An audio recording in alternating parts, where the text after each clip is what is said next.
መልክ የለ ሁሉ ብለውኛ ካሉና እንዴት ማግባት ትችላለህ? እዛ እድሜ ላይ ከዛ ማግባት ፈለኩኝ። ከዛ ስለማግባት ሳስብ አጠገቤ ሰው የለም። እንደነገርኳቸው ከ11 ዓመት ጀምሬ እንደዚሁ ነው የኖርኩት እዛ መዛመ እያልኩኝ።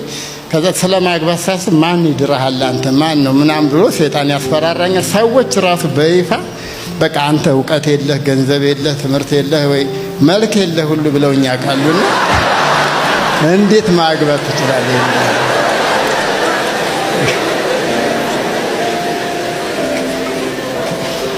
ከዛ እኔ ደግሞ ማግባት እችላለሁ እኔ በጣም ማግባት እችላለሁ ብዬ ራሴን እየተሟገትኩ እችላለሁ ስል ከዛ አንድ ቀን በኢሪፎን እንዲጆሮዬ ላይ አሁን የተዘመረው መዝሙር እሱም ብዬ የምን ጭንቀት ልኑር እንጂ የሚል መዝሙር ተዘመረ።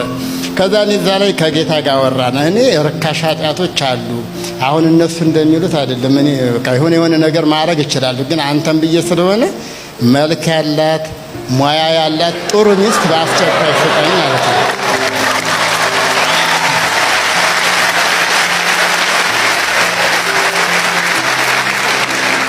ከዛ ይሄንን ብዬ ወዲያው አንድ ጓደኛ ነበረኝ አገኘሁትና እኔ ቤት ጠርቼው እኔ አሁን እድሜም ሄዷል በቃ ማግባት እፈልጋለሁ፣ ብቸኝነትም ደክሞኛል፣ በቃ ሚስት ፈልግ አልኩት። እኔ ከሰው ጋር መግባባት ብዙ አልችልም፣ አንተ ፈልግ አልኩት ልጁ።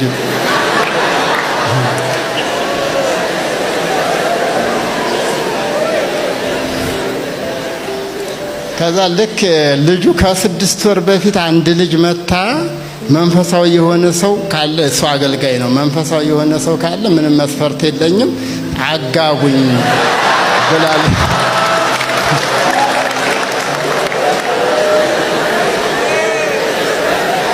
ብላኛለች ሲለኝ የት ነች ስለው ከአዲስ አበባ ውጭ አለኝ። እኔ የአዲስ አበባ ኑሮ የለመዱት ነው።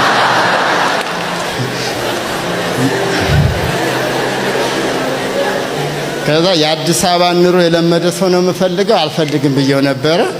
ከዛ በኋላ ግን አንድ ቀን ከተወሰነ ጊዜ በኋላ እኔው ቤት አድሮ እንዲቆርስ ምናምን እየሰራው ስማ ያልኩትና ልጁን ያቺ ልጅ አገባች እንዴ አልኩት።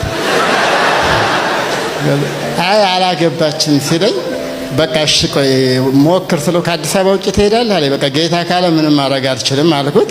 ከዛ ልጁ ሲደውል እሷ ከዛ በፊት አንድ ሰው ልኮላት ታድሶ ነገር ነበረች እሷ በቃ በመንፈሳዊ ገምግማ ተቀይመዋለች ልጁን። አንተ ምልካቸውን ሰው አልፈልግም ምናምን ነገር ስትለው ከዛ ከለም ይደውላል አንተ ያልከው ልጅ ነው ምናምን ስትል እናንተ እዛው ተጨቃጨቁና ጨርሱ፣ እኔ ከ3 ቀን በኋላ እደውልላታለሁ አልኩት ለልጁ ማለት ነው። አንድ ድል ስጪኝ ምናምን አላት እሱ። ከዛ በኋላ አወሩ። እኔ ከ3 ቀን በኋላ ቀጥታ ደወልኩ ማለት ነው። እኔ ደውዬ ስሜ ሽመልስ ዘውዴ ይባላል፣ እድሜ 34 ነው።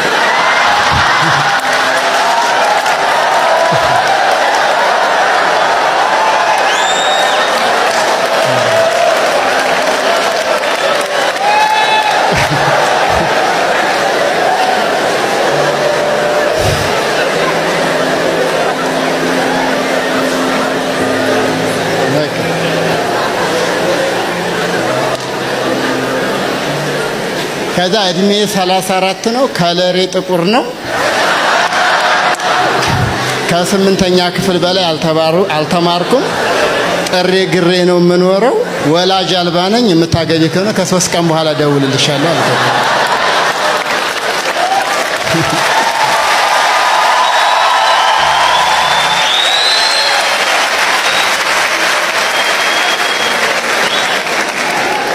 ከዛ ከ3 ቀን በኋላ ደወልኩላት። አገሯ የት ነው? በቃ ያው ተናገር ተብያለሁ። ችግር ደሴ ነው። 401 ኪሎ ሜትር ወረ ኋላ ማለት ነው ከአዲስ አበባ 401 ኪሎ ሜትር ነው። ከዛ በቃ መሄድ እንዳለብኝ ወሰንኩኝ። ከቸርች ያገባ ያላገባ፣ ከቀበሌ ያላገባ ይዤ በቃ ሄድኩኝ ማለት ነው ፓስፖርት።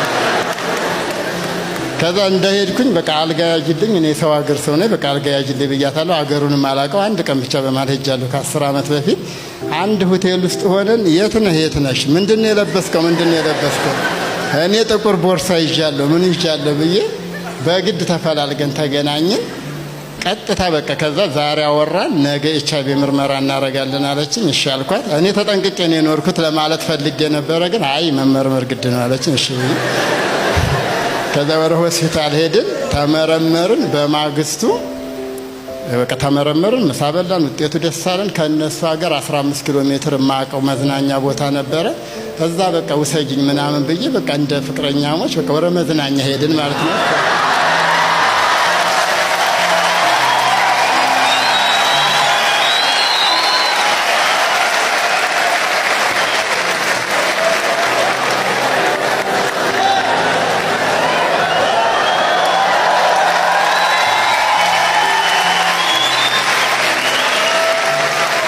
ከዛ በቃ እዚህ ደርሰን ስንመለስ እዛው ሆቴል ነው። ቤተሰብ ካለሽ አምጪ፣ እኔ ቤተሰብ የለኝም። እሷ ደግሞ በዛን ሰዓት የማታ ተማሪ ነች። ቀን ቆርጬ ስለምሄድ የሚመለከታቸውን ቤተሰቦችሽን ጥሪ ነው ያለሁበት ሆቴል አልኳት። ጠራች ሰው።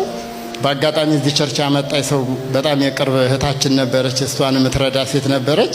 እሷንም ጠራቻት። ቁጭ ብለን አወራን። ምንድን ነው የምታደርገው ስለ አሁን እሷ ግንቦት 10 ነው የሄድኩት። ሐምሌ የመጀመሪያው እሁድ ሰርጌ ነው። በቃ እንዴት እንደምናረግ እንመካከር፣ በቃ ጨርሼ ነው መሄደው አልኳቸው። ከዛ ታዲያ ምን እናድርግ ሲባል የቸርች ሰው ይጠራ ተባለ። የቸርች ፓስተሮች መጡ። እኛ እንድናጋባ ከፈለግ 3 ወርና ከቤተ ክርስቲያን የድጋፍ ደብዳቤ ማምጣት አለብህ በቃ ሲለኝ፣ አይ ትምህርቱን አስተምረን በቤት ትድረናለህ፣ በቃ 3 ወር መጠበቅ እኛ አንችልም፣ ጊዜ የለኝም፣ እኔ ሩቅ ሀገር ነኝ አልኩት። በቃ ወስኛለሁ ማግባት። በቃ ትምህርቱን አስተምርሃለሁ፣ አሁን አስጀምርሃለሁ፣ በመሀል ደግሞ ትመጣለህ፣ ትማራለህ፣ በቤት እንድርሃለን ብሎ በቤት ዳረን ማለት ነው። ሐምሌ 5 ቀን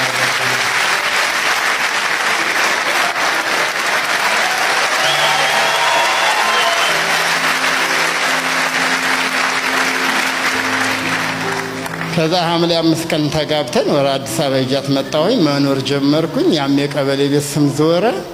በቃ አሁን ሐምሌ 5 ደግሞ 9ኛ ዓመታችንን አክብረናል።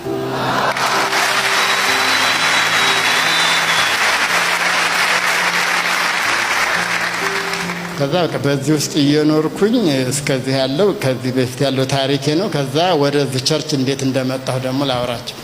ቸርቹን እኔ በጣም የሚገርመኝ የሰይጣንም ዓላማ በጣም አሁን ነቅቼበታለሁ። ፓስተሩንም አላቀውም፣ ክብረ ሕይወትንም አላቀው። የተነገረኝ ነገር ግን በጣም በቃ ቸርችም እንድጠላ ነው የተነገረኝ። አንድ ወንድሜ እዚህ አመጣኝ። አውቆ ወደዛ ጋር የተዘጋጅ ካፍተር ያለች እዛ ነው የሚጋብዘኝ። ይጠራኝና እዛ ፍርፍር ይጋብዘኛል፣ የሆነ ነገር ይጋብዘኛል። ሰዓት ሲደርስ ግን ሲለኝ አይ አንተ ግባ፣ እኔ ወደ ቤቴ ነው የምለው። አልገባም እዚህ ቸርች። እሱ ይገባል፣ እኔ አልገባም፣ እሱ ይገባል፣ እኔ አልገባም። እንዲህ እየተመላለስን ስንኖር አንድ ቀን እስኪ ልግባና ያለያቸው ብዬ ስገባ የሚዘመረው እኛ ቸርች የሚዘመር ነው። ታዲያ እነኝህ እንደኛ ናቸው፣ ምንድነው ልዩነታቸው እያልኩኝ ገባሁ። 1 ቀን 2 ቀን ገባሁ፣ 3 ቀን እያልኩኝ በቃ ከዛ አልፎ ጭራሽ እኛ ቸርች ማቀው ዘማሪ መጥቶ ዘመረ። በቃ ይሄ ነገር ምንም ችግር የለውም እያልኩ ስር ከዛ ፋውንዴሽን ትምህርት ጀምር አለኝ። እሱ አስመዘገበኝ። ትምህርት እየጀመርኩ ሚስቴም እንደኒው ነበረች። እሱ የኢየሱስ ሰባኪ አይደለም ምናምን አይነት ነገር ነው የሰማነው አንዳንድ ነገር። ከዛ የኢየሱስ ስም የሚል መጽሐፍ ሲወጣ ይሄንን ቀጥታ አንብቢ፣ ከመስበክ አልፎ ስሙን ጽፎታል፣ ቀጣይ ሳምንት መዘገቢያለሽ አልከው።